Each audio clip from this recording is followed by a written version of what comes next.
Jadi laga ini bakal menjadi real test buat Prancis. Kenapa bukan buat Maroko? Karena memang tuntutan untuk menang lebih besar ke Prancis tentunya, karena mereka adalah Favorit unggulan, tim sangat unggulan. difavoritkan malah. Betul banget. Gue melihatnya memang Spanyol ini pelan tapi pasti. Dan melawan Portugal adalah menunjukkan kedewasaan, Dev. Gue lihat kedewasaan. Mereka memang menunggu momen itu akan datang. Oh gitu? Iya, cara mereka menarik backline atau shape-nya Portugal itu adalah skema. Tapi Messi juga masih tetap bisa kontribusi besar di game yang tidak terlalu Messi bermain bagus. Terlibat dan bermain bagus ya. Bermain bagus, dia tetap masih menyumbang 1 gol dan 1 assist. Tapi kalau untuk lawan Inggris, kalau dia masih optimalnya adalah di babak kedua, abis main Inggris. Gua rasa Inggris harus tidak memikirkan lagi kehati-hatian, karena ini udah 8 besar, lu udah keluarin aja semuanya daripada lu kalah karena hati-hati gitu loh. Iya.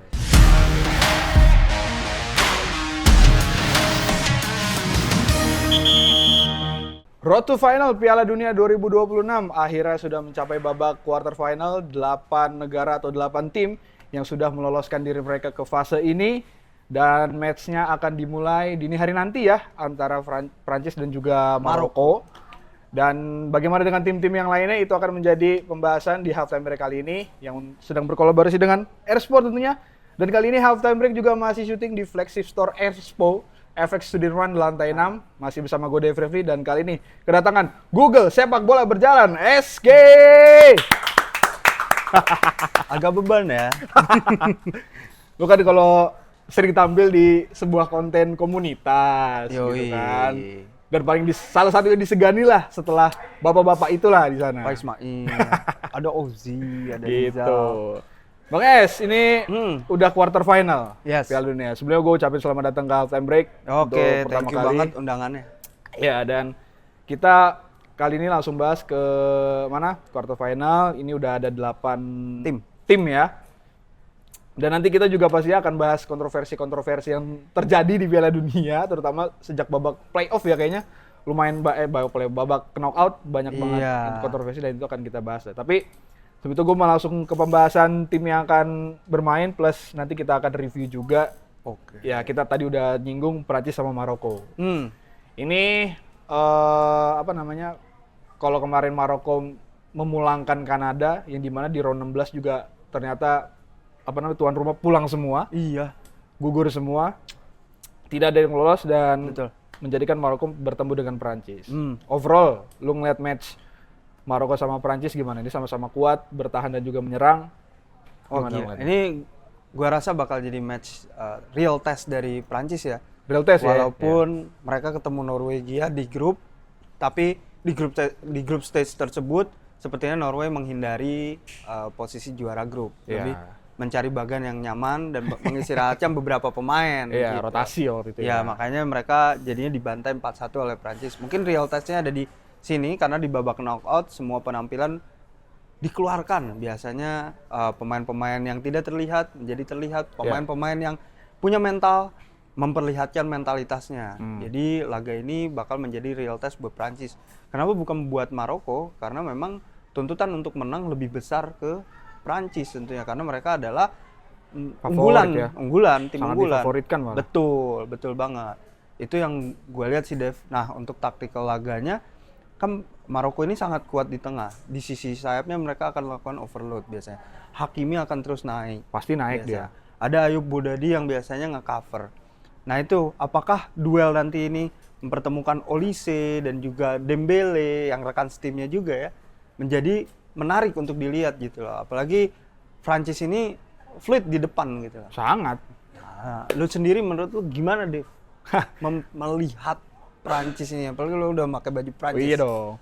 Sebenarnya kalau ngelihat Prancis ya kayaknya memang setuju sih. Tadinya gue malah lebih pengen dibanding Paraguay, tadinya pengen lihat Jerman justru yang lolos waktu 16 besar kemarin. Lebih seru mungkin ya. Lebih seru, dan bahkan ketemu Jerman ya. Mungkin kalau ketemunya Jerman, mungkin Jerman yang lolos kemarin. Mungkin aja. Tapi kan sayangnya ya udah ketemunya Paraguay dan pemain jelek, dan gue juga setuju memang Prancis juga belum lah belum ketemu lawannya sepadan. Norway juga nggak bisa dibilang berada di performa terbaiknya juga kemarin. Tapi Paraguay juga after match-nya lebih seru, Dev. Maksudnya? Antara Mbappe lawan perdana menterinya tuh. Oh iya ya. Iya Mau kan? dilaporin apa Lebih semua panjang segala macam. kan? Panjang. Akhirnya jadi panjang. urusan negara, Dev. Ya itulah, itu kan banyak meme atau banyak ini ya hal di luar lapangan terkait Prancis ini, salah satunya yang Mbappe ya bersih tegangnya sama perdana menteri suatu negara kan sekarang jadinya karena Prancis itu sendiri gitu. Ya tapi gue still sih ngeliat ini akan menjadi satu favorit pertandingan di quarter final ya. Karena selain Prancis yang diunggulkan, dari sisi Marokonya juga gue ngeliat ini banyak yang udah bosen sama tim-tim yang itu aja, tim-tim yang unggulan. Banyak yang pengen ngelihat udah deh Maroko coba kejutan lolos gitu kan. Satu-satunya wakil benua Afrika nih Maroko. Saat ini yang tersisa kan. Gitu. Jadi kalau gue sih ini akan seru ya, lini depan yang sangat bagus bertemu dengan pertahanan yang sangat solid gitu loh. Iya, ini akan betul. Jadi Maroko itu bukan soal yang pertahanan, tapi off the ball movement-nya ketika nggak megang bola itu rapet nih. Compact gitu. Itu yang gue lihat, organisasi mereka ini luar biasa, sulit ditembus gitu. Ya gitu. Jadi tapi menurut lu yang lolos? Prancis sih, walaupun gue pakai baju Mustafa Haji nih ya. Ya gue megang Prancis sih. Tetap Prancis. Jenderal Mbappe. Iya. 3 pemainnya itu sulit dibendung ini. Tapi ada chance, tapi gue menilai Prancis lebih diunggulkan, itu nyata karena Olise, Dembele, dan Mbappe ini sulit berhenti. Apalagi ada Barcola dan Desire Doué. Iya itu. Lihat aja produktivitas gol mereka deh. Iya sih. Bukan cuma dari Mbappe kok, bukan cuma dari Mbappe. Iya sih, tapi kalau gua ngelihat Prancis sama Maroko ini, satu poin yang gua highlight waktu Prancis lawan Paraguay kemarin tuh, Prancis baru kali itu kesulitan dan cuman bisa cetak gol lewat penalti, walaupun dia still win the game of course gitu. Tapi yang gua harap di sini ya justru Maroko bisa menyempurnakan apa yang sudah dilakukan sama Paraguay gitu. Iya. Maksudnya mungkin dengan pertahanan yang terbaik, Paraguay lebih memilih bermain kotor. Dan gua berharap semoga Maroko lebih terbuka lah ya. Iya, lebih gentle. Lebih gentle mainnya gitu. Jadi Prancis dong. Prancis. Oke, kita lanjut ke match yang selanjutnya ya. Ini ada Spanyol melawan Belgia. Yang dimana Spanyol sebelumnya memulangkan memulangkan Portugal, memulangkan Cristiano Ronaldo and the gang. Yes. Tapi gue mau ke situ dulu, mau ke Spanyol sama Portugal dulu. Gol di menit 90, Mikel Merino. Itu ciri Spanyol banget. Itu ciri peran dari attacking midfield Spanyol banget. Satu pemain turun, Ferran Torres passing, Merino masuk. Ya. Tapi overall lu ngeliatin match-nya gimana kemarin? Portugal layak mungkin kalah kah atau diantarkan pulang oleh Spanyol ya, Portugal, karena pelatihnya juga Spanyol kan, Roberto Martinez. Walaupun dia cocok logi, ini tanggal 6 sekian, ternyata pulangnya, bukan menangnya. Nah, gue menilainya begini. Ya. Di pertandingan itu gini. Jadi ketika di lini tengah mereka tuh banyak memutar-mutar bola dan itu diomong oleh Quaresma. Portugal. Iya, Portugal. Kegagalan ini adalah bukan cuman kegagalan soal Cristiano Ronaldo, tapi inilah kegagalan bersama menurut gua. Jadi nggak bisa kita bebankan kepada Cristiano Ronaldo ataupun menggunakan kata Ronaldo dipulangin. Karena itu pakai bahasa itu memberatkan pada Ronaldo yang gua rasa udah terganggu banget sama media. Gue melihatnya memang Spanyol ini pelan tapi pasti. Karena di awal lawan Cabo Verde mereka dikritik karena pemilihan pemain dan lain sebagainya. Terus kemudian lawan Saudi mulai bangkit, tapi lawan Uruguay juga mereka nggak meyakinkan. Iya. Tapi di lawan Uruguay, De La Fuente ngomong, gue menang, tapi gue merasa terganggu oleh permainan Uruguay. Karena terus-terusan mereka mengejar bola, jadi pressing. Iya, umpan-umpan bola gue tuh terganggu di situ. Kemudian di lawan berikutnya Austria dan melawan Portugal adalah menunjukkan kedewasaan, Dev. Gue lihat kedewasaan. Mereka memang menunggu momen itu akan datang. Oh gitu? Iya, cara mereka menarik backline atau shape-nya Portugal itu adalah skema. Di mana kita lihat Cucurella, terus di half space-nya ada Ferran, ada Mikel Merino kemudian masuk, kemudian ada Oyarzabal, ini menarik. Padahal ada 5, tapi shape-nya ketarik keluar. Si back-nya Portugal ya? Itu udah berulang, itu skema yang berulang gue lihat terjadi di lawan Cabo Verde juga melakukannya. Tapi Cabo Verde pertahanannya lebih rapat. Di momen itu kan pelanggaran dulu. Oh iya dulu. benar, cepet ya. Itu konsentrasi mereka nggak siap. Kalau nggak salah juga ada Bernardo Silva yang baru masuk sebagai pengganti. Mereka juga jadi nggak siap. Ini ketidaksiapan itu yang dihukum oleh Spanyol yang memang gue lihat 90 menit mereka lebih konsentrasi ya. Lebih tahu arah tujuan mainnya kemana, lebih bisa kill the game. Dan mereka siap akan gol itu. Kita ingat momen di Euro juga, ini kan orang-orang pemainnya yang membawa juara Euro 2024. Iya. Mikel Merino juga mencetak gol penyelamat kalau nggak kemenangan kalau nggak salah di Euro 2024. Jadi ini adalah the real team yang udah ready buat ngalahin siapapun. Gua rasa mereka pelan tapi pasti. Itu momen yang gua mungkin enak buat disebut lah. Untuk Spanyol ini. Jadi pulangnya Portugal ini kalau lu lihat dari gimana mereka coba umpan-umpan itu around-nya itu lebih banyak berputar mereka tuh main. Nggak dapet truk pasnya itu nggak dapet ke depan. Ini masih dalam ranah teknis ya gitu. Yang pengen gue tanya, menurut lu faktor apa yang terjadi di Portugal sampai ya fluiditas yang tadi udah lu singgung nggak berjalan? Apa karena emang kita kan tahu ya, maksudnya di sosial media udah banyak lah yang menyebut ya memang Roberto Martinez ternyata tidak bisa melatih. Mungkin juga Roberto Martinez tidak bisa memegang generasi emas. Udah 2 generasi emas yang dalam tanda kutip dia sia-siakan. Belgia 2018 sama di sini sekarang Portugal gitu. Atau ya emang di atas lapangannya masih bersama sang bintang nomor 7 gitu. Iya. Itu makanya kan ya sebagai mungkin penonton sepak bola atau sebagai ya bisa konten kreator sepak bola lah, kita menitik berat atau yang menjadi center of attention ya karena Ronaldo ini gitu loh. Tapi kalau menurut lu faktor apa? Faktor Ronaldo. Tapi bukan karena Ronaldonya itu disalahkan. Tapi media menyorot Ronaldo terus-terusan mengakibatkan ada isu di ruang ganti Portugal yang kita tahu ada komen sebelum menuju 16 besar atau 32 besar, ruang ganti mereka kan diguncang oleh sosmed yang komentar-komentar pacar dari João Neves ikut komen, lain sebagainya.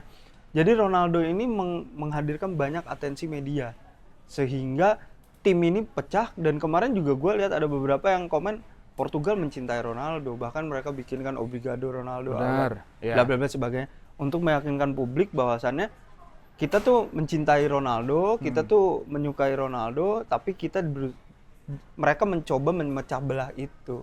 Dan gua rasa tim ini nggak bisa dihandle oleh sosok Roberto Martinez ternyata. Ruang gantinya udah pecah, hingga akhirnya melajunya juga ugal-ugalan gitu loh, berhasil lolosnya ugal-ugalan. Jadi di lini depan ada nggak trust-nya juga untuk umpan ke Ronaldo. Apakah Ronaldo mampu juga menjadi pertanyaan lain lagi. Jadi itu yang gue lihat di sini. Apakah strateginya harus seperti apa sih mengakomodir Ronaldo? Jadi kalau kemarin gue lihat di FIFA Technical Study-nya kan ada tuh di websitenya FIFA. Jondal Thomason tuh ngejelasin cara bermainnya Portugal itu memaksimalkan sayap-sayapnya. Makanya coba untuk Mendes, Cancelo tinggi. Bruno Fernandes coba overload di sayap, coba langsung habis itu cross. Tapi pergerakan Ronaldo juga harusnya banyak movement. Kan? Sayangnya juga ada banyak pergerakan Ronaldo, timing mereka ngoper nggak tepat.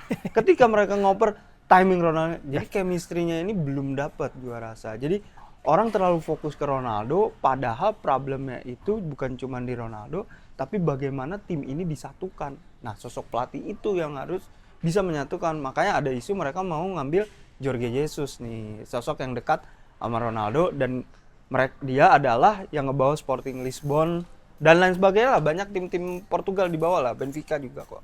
Ini karena Portugal udah nggak kita bahas lagi nih. Gue coba mau bahas sedikit di sini.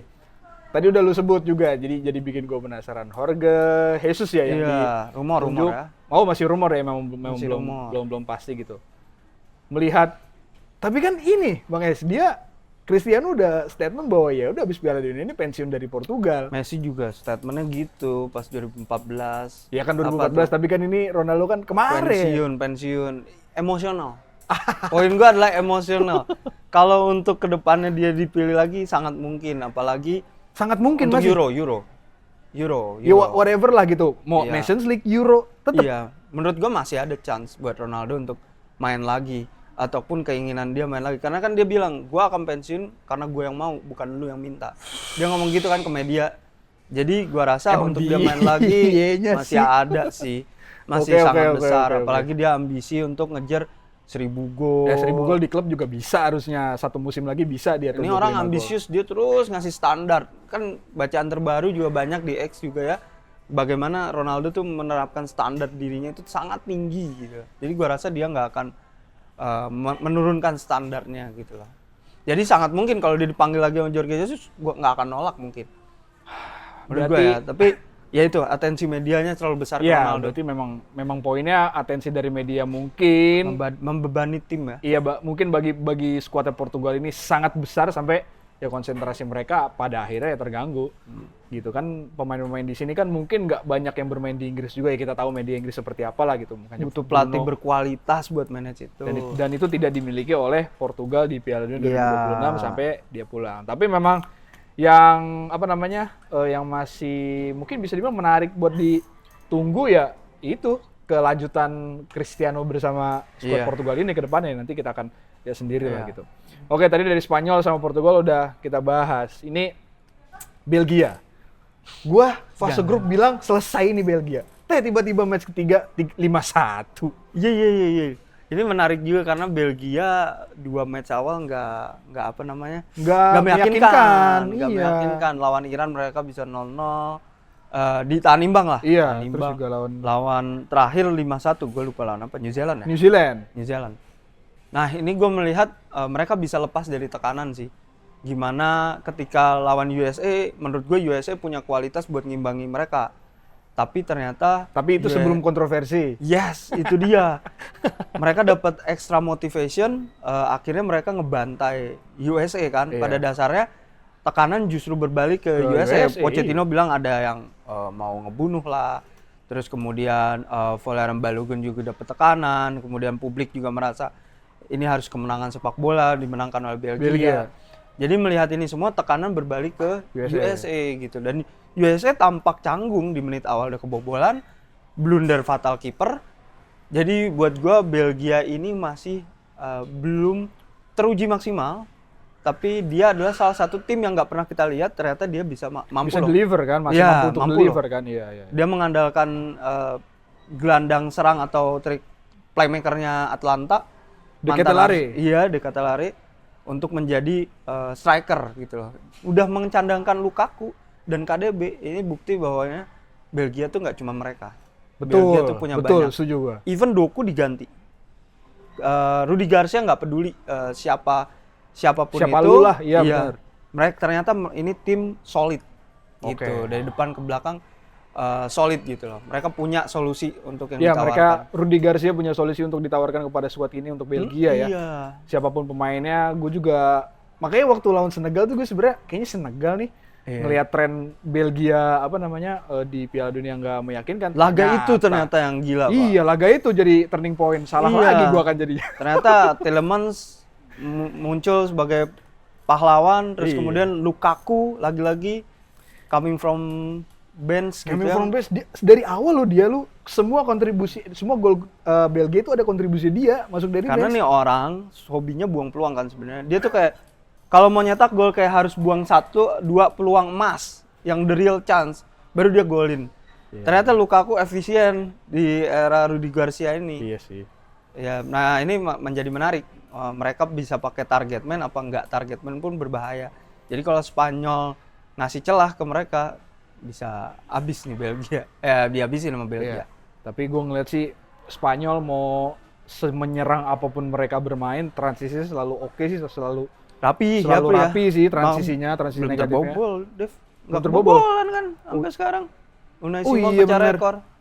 Iya, jadi Sampai quarter kiper yang final dari awal ya? lama lama Oke. belum kebobolan. Meksiko udah kebobol sama Inggris. Mm-mm. Argentina juga udah. Iya. Perancis udah belum? Udah ya? Udah. Prancis sama Norway 4-1. Oh iya. Jadi siapa yang akan lu lihat di sini? Masih Spanyol. Masih Spanyol ya? Masih Spanyol. Masih lempeng-lempeng aja gua. Kalau lu Lempeng-lempeng. gimana, Dev? Masih lempeng juga nggak? Iyalah, Spanyol lah ya. Spanyol lah. Spanyol lah ya. Walaupun depannya ya kadang-kadang Oyarzabal. Kan sekarang yang diandalkan Oyarzabal ya? Udah 4 gol tapi dia lumayan ya. Ya lumayan lah. Itu dia maksudnya kadang-kadang kalau lagi cetak golnya gampang, tapi kalau ya asal jangan Ferran Torres yang start. Karena dia juga hobi buang peluang ya. Iya. Bedanya kalau Ferran Torres buang pulang nggak ada golnya. Tapi asis lah dia kemarin. Iya, oke, Termaafkan asis. lah. Ya oke. Oke. Oke, itu kayaknya dari bagan sebelah kiri udah Aman. kita bahas ya. Sekarang pindah ke bagian sebelah kanan. Gue mau dari udah pasti Norway Inggris lah, tapi gue bahas kegagalan Brazil yang tidak bisa menahan Iya. Norway. Lu ngeliatnya gimana tuh kemarin? Karena gue juga dukung Brazil. Oke. Gue sedih sih.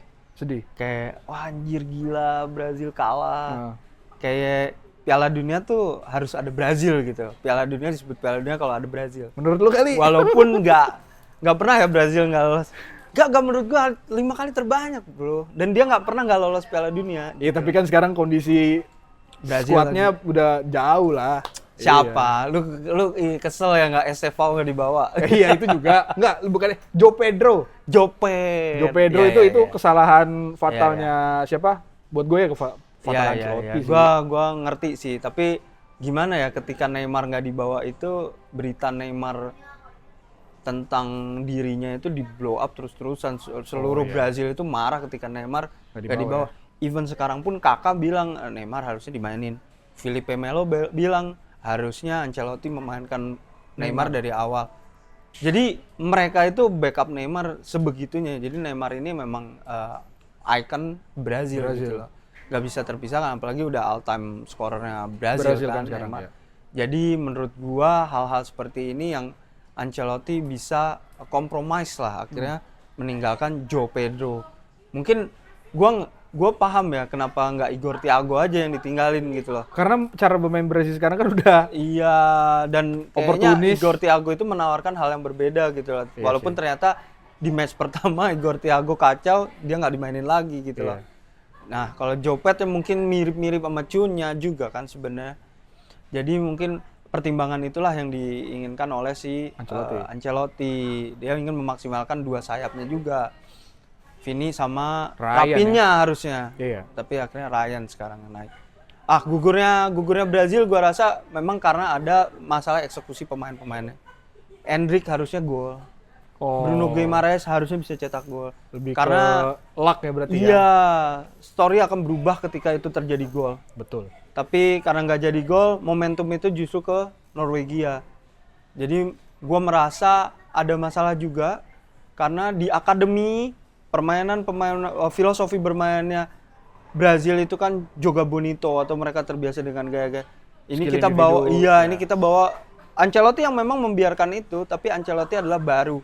Belum mengerti banyak hal tentang filosofi Belum ada 5 Brazil. tahun dia di sana. Mereka harus menggunakan identitasnya mereka bermain itu.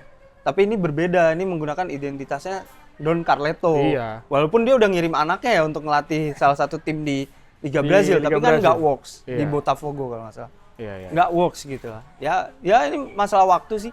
Di 2030 mereka langsung prepare untuk 2030. Iya.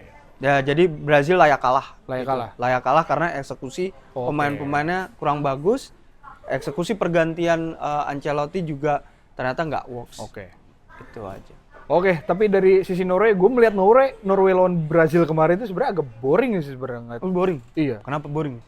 Terlalu banyak ball possession yang ya gue ngerti itu part of teknis gitu ya, part of dari Iya. tactical si Norway gitu. Iya. Tapi buat gue terlalu banyak.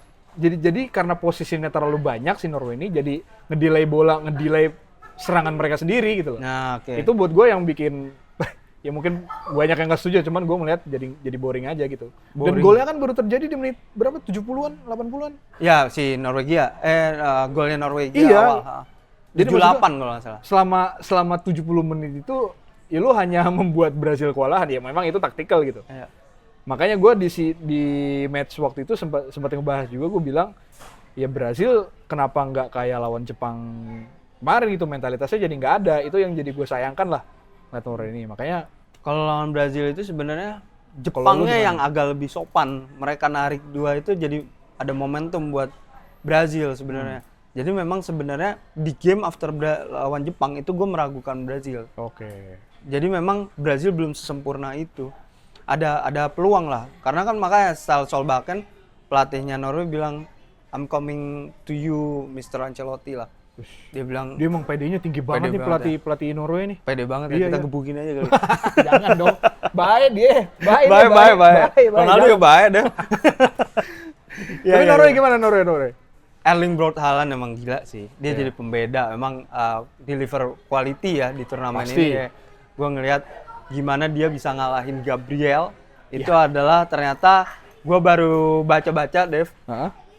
Ternyata dia dilatih untuk sundul. Dan itu ada pengaruh Oh, iya. oleh Gunnar Solskjaer katanya.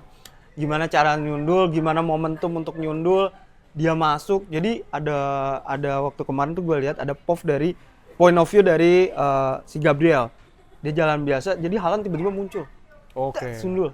Itu adalah the real seorang number 9 Number sih. 9 ya, iya. Dan kita Timing. juga jangan lupa bagaimana Solbakken itu selalu mengubah dari Nusa ke, gue susah nyebut namanya nih pemain yang Iya, pernah, nih yang main di Benfica nih, Andreas Skjeldrup ya.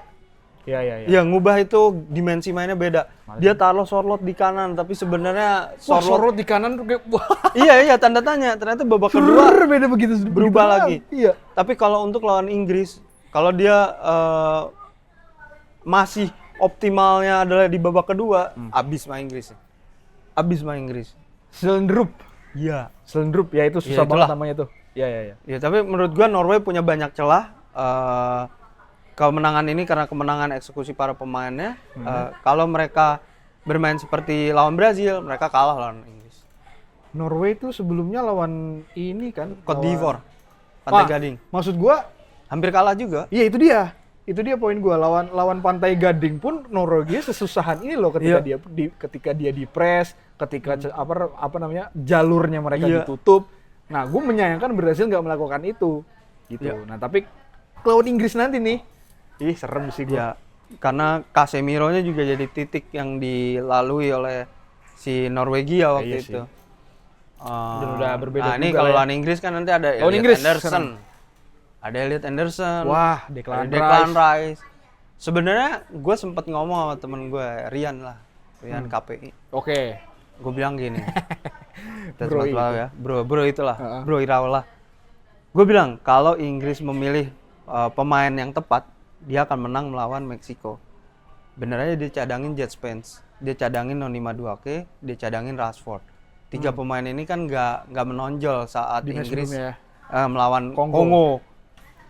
Nah, ternyata after ini dicadangin itu works gitu. Mereka bisa bermain counter yang luar biasa gitu. Walaupun Meksiko menyerang, tapi Inggris tahu kapan menyerang, Oke. kapan ada waktu buat ngepres, dan salah satunya adalah terjadi gol kedua dari Bellingham. Itu Bellingham. adalah bagaimana Elliot Anderson tahu timing kapan gue harus curi Ngepres. bola. Iya. Akhirnya jadilah gol. So, kalau Inggris masih bermain seperti lawan Meksiko dan memilih pemain yang tepat, siapa pengganti Kwanzaa kan sebenarnya pertanyaannya. Mereka bisa jadi pemenangnya gitu. Apa lu bahkan berpikir akan load banyak di tengah nggak nanti? Either Declan Rice Di yang sayap ditarik gua ngeliat. ditarik kanan, posisi Declan Rice ditaruh Maino di situ. Wah, itu menarik sih. Ah. Itu menarik karena Rice juga bisa main di kanan kan. Iya, karena kemarin tuh lawan Kongo kan dia akhirnya ditarik. Cuman Dev, Di kanan. gua Tuchel percaya nggak sama kualitas Mainu? Karena Mainu ini dictate tempo kan.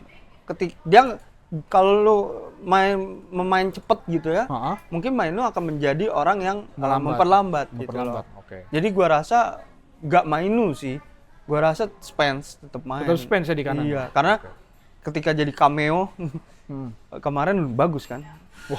Bagus ketika masuk di babak kedua. Iya. Sama lah kayak Dunburn yang gila juga. Benar. Ya, itu kan posisinya udah full bertahan, jadi ya udahlah Iya. memang difokuskan untuk ke situ. Iya. Sama kalau dari Inggris ini yang gua sorot ini apa namanya wanti-wanti atau preventif dari akumulasi kartu. Sama Jude si Bellingham. Prancis juga loh tadi. Olise juga. Jadi gue cuman Olise. Sama Dembele kalau. Masa sih? Dembele kartu. Yang gua tahu soalnya infonya yang paling kenceng tuh Olise. Iya, Olise paling kencang. Kalau Olise digantikan masih ada Cherki, masih ada Barcola, Iya. Due masih di situ. Inggris nih, Bellingham, terus Declan Rice, Iya, Harry benar, Kane benar. malah. Iya, Sama satu lagi Mark Guehi di belakang. karena emang laga kemarin keras banget Oh, gitu ya. tensinya Keras tinggi. banget. Iya. Temponya tinggi, tensinya tinggi. Bener sih, Dev, jangan sampai mereka dapat kartu karena cadangan mereka pun udah mulai terkikis. Henderson cedera. Henderson cedera nggak perlu banget itu. Gua ngeliat Rest of liganya, World Cup dia udah ya nggak Allah, main iya. gitu loh. Siapa lagi gitu loh. The best right back in the world, Reece James cedera. Tino Livramento cedera. Livramento cedera. Masa Akhirnya ngambil Chalobah ya Chalobah. masang di sini. Ini sebenarnya yang juga jadi pertanyaan ya. Ya. Kenapa sih Tuchel memilih pemainnya itu yang harus dikritik tetap sampai sekarang menurut gua. Pemilihan pemainnya ini yang gue jadi tanda tanya gitu. Sekarang kan Oh, lu akhirnya masih lu sampai sekarang? Lu? menyulitkan, iyalah karena lu nggak memanggil back kanan Trent Arnold itu aneh menurut gua ketika lu kurang stok di situ gitu loh. Kalau lu emang kebanyakan stok di situ, gue bisa oke. Jet Spence itu dimarahin di group stage. Main jelek lagi di Kongo. lawan Kongo. Iya. Main gak maksimal lah. Nah, sekarang jadi tanda tanya kan buat kita apakah Jet Spence bisa nih untuk menghadapi Norway. Gua Nusa rasa lo yang dihadapi Nusa lo. iya, sama si Sedrup tadi kan. Iya. Gua rasa kalau memang ngelihat Tuchel ya, omongan Tuchel, gue memanggil pemain ini yang emang believe sama sistem gua karena gue percaya sama sistem gua bisa work pemain-pemain ini. Kayaknya Tuchel bakal mainin Jet Spence dan mungkin ini jadi ekstra motivasi lah buat Jet Spence bisa nunjukin dirinya pantas jadi bek kanan Inggris. Karena kalau ini udah sampai quarter final seru semua nih pembahasan. Karena Iya. dari preventif akumulasi kartu yang didapatkan oleh para pemain Inggris, gue pribadi khawatir karena gue senang lihat Inggris nih main belakangan. Gue khawatir mereka bermain hati-hati dan itu bakal jadi momentum untuk Norway takutnya. Iya. Tapi lo ngeliat gitu juga gak? Karena kan kalau let's say Inggris hati-hati, Norway-nya ya let's say ngegas lah. Kalah nih Inggris. Lu lihat Argentina kemarin nggak? Gimana Hosem Hasan, wingernya Mesir itu cepet banget lari. Wah, gila. Itu kan kalau ada Scholes ditebas tuh. Jadi fast breaknya gagal. Oke. Kan itu kan bahaya jadi gol. Tapi karena kehati-hatian itu terjadilah gol. Gua rasa Inggris harus tidak memikirkan lagi kehati-hatian karena ini udah 8 besar. Lu udah keluarin aja semuanya daripada lu kalah Kalah or karena nothing hati-hati gitu loh. ya, iya. Iya. Karena ya kehati-hatian itu berbuah gol kan, Argentina Mesir itu Oh iya. berbuah gol. Jadi lu jangan sampai membuat ini berbuah gol. Makanya gue merasa Declan Rice nggak akan ditaruh kanan. Terlalu tetap besar ya, tetap. kontribusinya di lini tengah tuh. Yang dikorbanin ya? Iya. Ya, oke. Menurut gue Rice tetap di tengah. Apalagi dia masih prima gitu ya. Jadi menurut gue nih bola bakal dipegang sama Inggris sih. Jadi Inggris lebih nyaman. Ini beda nih. Game yang berbeda Game lah. yang berbeda ya. Oke. Dari lawan siapa Dari yang nama? sebelumnya lah. Meksiko. Iya. Iya. Oke. Sampai final nggak Inggris kata lo? Enggak sih. Iya enggak. Dan gitu mungkin ya. Tapi ketika menghadapi nanti siapa nih yang dihadapi? Kalau ngadepin Swiss, mungkin. Kalau ngadepin Argentina, gue lihat Argentina itu lini depannya terus serem gitu loh. Oh, serem. Gitu loh. Walaupun lini belakangnya ya. Tapi kita nggak tahu. Iya, Gue merasa kalau lu tanya, lu desak gitu untuk jawab saat ini belum sih, Saat ini belum ya, berarti belum lu ya? ya, Oke. belum ya. Oke, nggak apa-apa, Gue lebih nggak lihat apa-apa. Argentina gitu final. Oh, lu lebih lihat Argentina? Argentina. Karena Argentina bakal lawan Swiss nanti. Iya. Gue kira lawan Kolombia.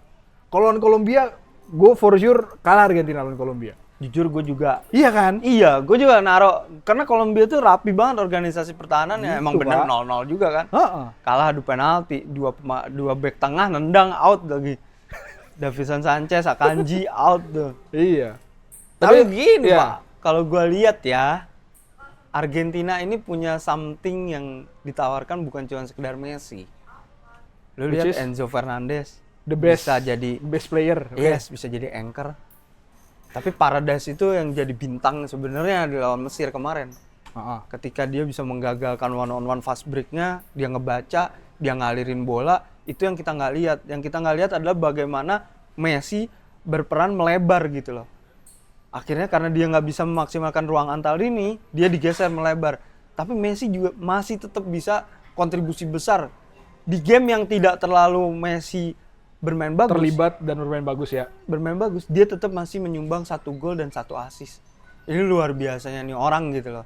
Jadi kalau emang ada pembahasan God Messi God ada Ya. emang God gitu. Ya. Emang terbaik. Makanya dia Argentina itu mengakomodir kemampuan Messi untuk dikeluarkan. Nah, ini dimanfaatkan oleh siapa? Oleh Romero, oleh Martinez. Lisandro. Iya, kalau lihat datanya keterlibatan distribusi mereka tuh tinggi. Makanya 2 pemain ini juga nyetak gol kan. Juga ngasih assist si Martinez bahkan. Jadi Argentina bukan cuman sekedar Messi dan kita daripada ngebahas kontroversinya, kita mending ngebahas bagaimana Scaloni ini jenius dalam melihat pertandingan, reading the game. Reading the game dan in-game manajemennya dia. Iya, karena dia juga beranjak dari seorang analisis gitu loh. Oke. Sebelum jadi pelatih. Makanya dia bisa mengamati, oke, ini nggak read, gue ganti De Paul, gue masukin Lautaro juga maksimal ternyata. Nah, ternyata maksimal. Iya, jadi gue lebih suka melihat bagaimana Argentina dalam menyerang nih, luar biasa sih. Jadi gue masih mengunggulkan Argentina walaupun gue berharap ada kejutan. Karena gue sama malu pengen ada kejutan deh. Oke. Gitu. Tapi gue kalau lawan Kolombia, kalau ada kejutannya, kalau lawan Swiss, makanya nih. Lu selama ngeliat Swiss di Piala Dunia, gue jujur agak kurang gue ngikutin Swiss gue. Iya, ternyata gak nyangka ya si Murat Yakin ini. Murat Yakin. Yakin ini ternyata yang meyakinkan gitu loh. Masih ada nama itu ya ternyata ya. Double Yakin kan sebenarnya dia Iya, ada iya, kakak iya, kan, Murat sama Hakan. Hakan. Nah, gue zaman Hakan Yakin gue nonton Ya. betul. Zaman Murat tuh Euro 2004 gak inget banget lah gue. Ingatnya Pascal Zuberbuller, Johan Valentine. Tapi kita bahas lebih dalam lagi, ternyata Boleh. talenta Swiss itu berkembang pesat. Kita nggak tahu di lini tengah tuh ada leader yang mungkin siap buat jegal atau jagain Messi nih. Granit Xhaka yang mengincar kan? Granit si Xhaka ini sejak keluar dari Arsenal nih Luar biasa. begini Pak trennya Pak. Roket kan? Bayer Leverkusen dia juara. Iya. Di Sunderland dia bawa peringkat ke Eropa lah. Ke Eropa. Ke Eropa Di atas lah. Chelsea lagi sebenarnya. Granit Xhaka masuk menggantikan Job Bellingham, bayangin lah. Job Bellingham dijual tuh kaget, tapi penggantinya Xhaka yang udah berumur ngasih arwah di lini tengah. Iya. Sunderland luar biasa. Jadi Swiss ini nggak dilihat sama kita, Betul. tapi ternyata sepak terjangnya luar biasa, nyingkirin Prancis di Euro. Terus sekarang juga menyingkirkan Kolombia bisa sampai 8 besar gitu loh. Jadi diem-diem mengejutkan, dan kalau adu penalti pun Swiss ready gitu. Iya. Zeki Amdouni jago penalti, Gors Kobel jago nepis penalti. Kobel. Iya, kiper jadi Dortmund boleh. ada juga kan bintang Swiss attacking midfielder yang namanya agak-agak sulit gue sebut, di SC Freiburg dia main. Tapi nggak main kemarin lawan Kolombia. Oke. Karena si Murat Yakin tahu lini tengah Kolombia ini kuat. Duel kuat, John Arias kuat. Iya. Faktor itu yang jadi pertimbangan makanya dia mainin bukan si Mazambi kalau nggak salah. Mazambi ya. Bukan Mazambi. Oke. Nah, tapi kalau lawan Argentina memang masih belum sih, Dev. Karena kalau adu penalti pun Argentina juga kuat. Iya, kita tahu semua lah. Dibu Martinez kuat, Iya. Messi jago penalti. Ya, enggak sih. Maksudnya Messi punya mentalitas buat nendang juga tetap. Berarti tetap, nah ini dia, gue kan jadi masa Argentina lagi gitu loh. Banyak yang masih memperkirakan final akan Prancis Argentina lagi. Tetap masih ada kelemahan di lini belakang Argentina. Gue melihat itu yang bisa dimaksimalkan sama Swiss. Gue berharap ada kejutan, dan gue berharap Murat Yakin bisa eksekusi itu. Tapi kalau dia ngasih Messi kebebasan, ya selesai lagi. Karena sebenarnya bukan cuma Messi, tapi bagaimana bola dialirkan ke Messi itu bisa di stop. Tapi muncul lagi orang-orang lain yang bisa maksimal. Lautaro, Enzo Fernandez kemarin. Iya. Bahkan Cuti Romero bisa ke depan. Iya. Jadi sangat menyeramkan lini depan atau bagaimana perkembangan Argentina saat menyerang. Iya, Itu bahaya banget. Oke. Gua nggak bisa bayangin sih Argentina kalah. Ya, berarti kalau udah sampai sini sih Argentina kayaknya bakal, walaupun ya kita dikejutkan oleh dua fase ya di 32 besar lawan Cape Verde waktu itu luar biasa juga. Argentina dibawa sampai extra time kemarin. Menang comeback yang sangat dramatis dari Argentina, ya harusnya itu membuat para pemainnya mentalnya. Emang ini lu juga. mau lihat Inggris Swiss apa Argentina Inggris semifinal? Kalau semifinal, gue pengen lihat Inggris. Ya kalau udah Argentina sama Swiss ya Argentina lah. Inggris Argentina kan? Iya. Iya kan nobarnya lebih seru kan? Lebih seru, iya. Iya, makanya ya udah Argentina deh. Dan semifinal nanti yang menang Inggris gitu loh. Oh iya boleh Iya. itu. Biar Inggris aja yang ngalahin gitu ya. Iya. Oke, itu dari nah, final. Duh, gue disuruh begini nih, sepak bola itu bundar. Makanya nggak apa-apa kan, maksudnya ya semakin udah, sulit gitu. diprediksi bola, semakin seru sebenarnya. Iya sih, itu emang iya, gue juga setuju. Tapi itu. ya memang kan tugas kita kan untuk memprediksi inilah. Sebenarnya nggak mau prediksi, gue cuma pengen tahu aja. Kalau menurut lu siapa nih? Terus Terus mau lu subjektif, tahu mau nggak? lu Gue objektif. dihujat sama teman-teman gue. Wah, gue lu salah. Itu beban. Iya sih. Gue jadi ngomongnya ngaco nih. Iya. Tapi intinya begitu. Ah. Kalau gue ngelihatnya nih ya, kalau gue ngelihatnya Argentina, Inggris, ya gue masih meyakinkan Argentina sih. Argentina lu justru. Gue Argentina. Ini tim udah memang solid gitu loh, solid dari depan ke belakang solid dan walaupun lini belakangnya ada masalah, tapi lini depannya tuh terus-terusan menunjukkan ada pertumbuhan gitu loh, perkembangan gitu loh. Lini depan mereka itu bisa mencetak 3 gol. Di saat-saat sulit mereka tetap bisa mencetak gol gitu loh. Di saat-saat mereka membutuhkan gol nggak datang dari Messi doang gitu Betul. loh. Enzo Fernandez gitu kemarin jadi bukti gitu loh. Jadi ini tim solid secara mental, tahu kapan cetak gol, tahu kapan gol itu dibutuhkan gitu loh. Walaupun lini pertahanannya yang jadi masalah. Makanya gue melihat Argentina ini berbahaya gitu loh. Dan Gitu. itu catatan lu yang lu bawa relevan sih, dia dari lawan Meksiko di 2022 khusus di perhelatan Piala Dunia sampai sekarang dia cetak gol selalu 2 ke atas. Minimal 2 gol dia bisa cetak. Ya dihitung sendiri dah, sobat halftime break. Lawan Meksiko 2 gol, Poland Iya. 2 gol, Australia 2 gol, Kroasia 2 gol, Perancis 3 waktu itu. Iya. Dan sampai sekarang kita tahu sendiri. Walaupun berapa gue pernah ngomong ya di podcast lain kalau memang waktu itu gue sempat ngomong bahwasannya ya Argentina untuk diuji ini ketika di group stage belum gitu loh. Dan mereka keluar dari ujian itu after lawan Cape Verde ini. Oke, orang melihat ini Cape Verde kan di bawah gitu loh. Apapun Bos, itu. jangan gitu Ternyata lah, organisasi iyalah. pertahanan mereka dan keinginan mereka untuk menang tinggi. itu tinggi. Mereka bisa ngejaga gol dari Spanyol itu bukan karena Spanyolnya yang jelek, tapi memang karena organisasi pertahanannya yang selama 90 menit itu rapi. Inilah yang gue komentarin. Memang si Argentina ini menunjukkan kematangan. Ya. Messi itu ngekritik loh strateginya ketika lawan Cape Verde tuh, dia ngomong belak-belakan. Iya. Kita kurang pressing, kita ada celah di tengah sehingga dimaksimalin A, B, C, D gitu loh. Dia juga ngasih tahu ke Lisandro Martinez, lu harus ngoper ke sini sebelum gol tuh. Dan akhirnya terjadi gol. Messi juga cerdas gitu loh sebagai Cerdas dia in game maupun out game ya ketika Iya ngebaca. Jadi sosok ini jadi pembeda. Selain itu, walaupun ada kelemahan, tapi Argentina terus mengubah sikapnya gitu loh. Improve. Itu yang gua meyakini, oke, lu udah keluar dari tes sesungguhnya gitu loh. Jadi nanti lawan Inggris ini adalah pembuktian kedewasaan mana. Kalau Inggris lolos tanpa meremehkan Norwegia dan juga Swiss lah. Kalau mereka lolos ini bakal jadi laga yang lebih menarik gitu loh untuk dilihat. Jadi siapa final? Masih ngeliat Argentina. Oh, Argentina, oke. Argentina Prancis. Oh, Argentina Prancis masih. Rematch kayak 98-6. Kayak Jerman. 2022 juga dong berarti. 22 26 kan iya. Heeh. 86 itu Argentina Jerman, 90 Argentina Jerman lagi. Oke. 86 Argentina yang juara, 90 Jerman yang juara. Nah ini gue berharap kebalik. Prancis Dua-dua yang Argentina yang juara, sekarang Prancis yang juara. Oke. Itu final ya menurut lo ya. Iya. Tapi lu setuju?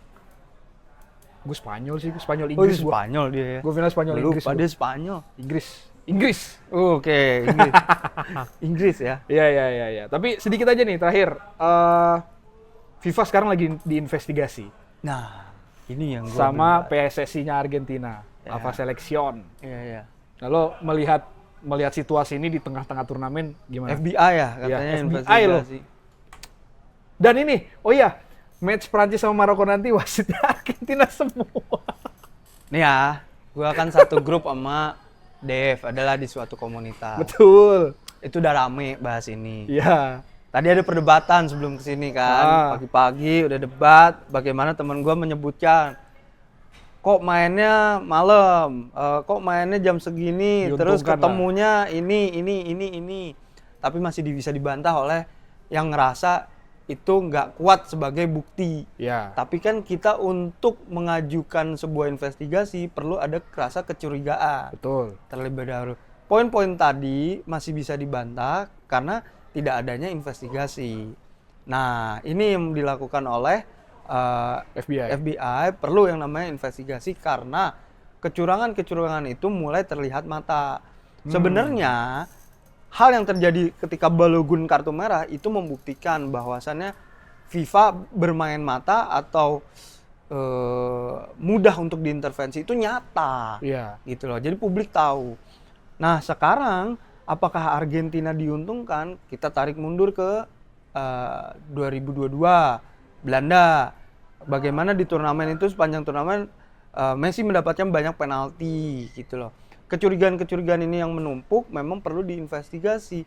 Makanya untuk dibuktikan perdebatan yang tadi itu menurut gua nggak ada substansinya. Iya. After investigasi baru kita bisa tahu. Jadi gimana kenapa harus diinvestigasi? Karena ada kecurigaan itu tadi. Karena udah menumpuk, udah kelihatan mata juga ya. Iya, itu dan FIFA memang harus dicurigai karena Balogun. Kalau FIFA memang iya. Karena Balogun tadi. Iya. Itu perlu menurut gua.